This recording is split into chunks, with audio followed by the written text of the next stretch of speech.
So, hello guys! So, ito na nga po. Tapos na ang aming 3 days vacation. So, pabalik na po kami ng Manila. So, sasakay kami sa Cebu Pacific. Yan. So, yung unang sinakay namin airplane papunta sa Boracay, medyo maliit siya. So, ngayon na-experience namin yung malaking airplane naman. Yan. At saka umaga. So, excited namin kung ano makikita namin dyan sa taas. Ngayong medyo maliwanag. Kasi pabalik, nung papunta kasi namin, gabi yun. So, mga ilaw-ilaw lang yung nakikita namin. So, ngayon, umaga yung flight namin. So, excited kami kung ano yung mga makikita namin pag nasa pinakamataas na kami. So, abangan nyo guys. So, papasok na kami ngayon dito sa airplane. Yan. Nakapila lang kami kasi medyo maraming mga pasahero. So, dalawa yung pintuan niya. Meron dun sa likod, meron din po dito sa may harap niya. Yan. So, dito kami sa may harap dumaan. So, itong aeroplano na to, parang animan to. So, tatlo-tatlo yung upuan niya. Yung unang sinakayan kasi namin is medyo maliit lang. Bali, dalawa-dalawa lang yung upuan niya. Yan na po, papasok na po kami sa pintuan ng airplane ng Cebu Pacific. So, medyo matagal lang sa pila kasi yung mga nauna sa amin. Yan, nasa loob na ulit kami ng airplane. Tapos ngayon po pataas na po yan. Bali nag-ready na siya para lumipad pataas.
Sobrang ganda niya.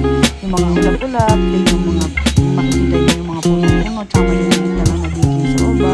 So, mas, para sa akin, mas okay mag-biyahe ng umaga kasi mas may enjoy mo yung yan. So, kitang-kita mo yun, yung mga ulap na gumagalaw, yung nasa ibabaw ko ng ulap, yan, yung mga dagat, yung mga puno-puno na. Pero ang makikita mo na lang, maliliit na lang talaga siya. Pero sobrang ganda po ng pag nasa taas ka.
So, yun nga guys, sobrang enjoy kami.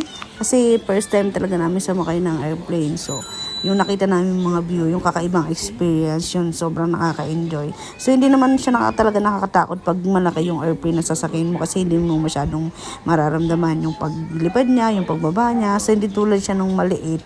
Yung una kasi nung pupunta kami doon, maliit yung sinakyan namin. Talagang ramdam na ramdam namin yung pagbaba, yung pag-akyat. So, medyo nakakaba. Pero itong malaki, mas maganda siya kasi hindi siya ganun kasikip. Tapos, hindi mo siya masyadong mararamdaman kung umuuga yung airplane. Then, ang ganda ng view kasi nga umaga. So, doon kami nag-enjoy sa pagtingin doon sa mga view. So, ito nga po pala pag na kami. So, yan, nasa Manila na kami makikita. Unti-unti nang lumalaki yung mga bahay-bahay na nakikita namin. Kasi palapag na po kami. Yan, ito na So, yan, nandyan na yung runway. Nakikita na namin. So, lalapag na yung aming airplane.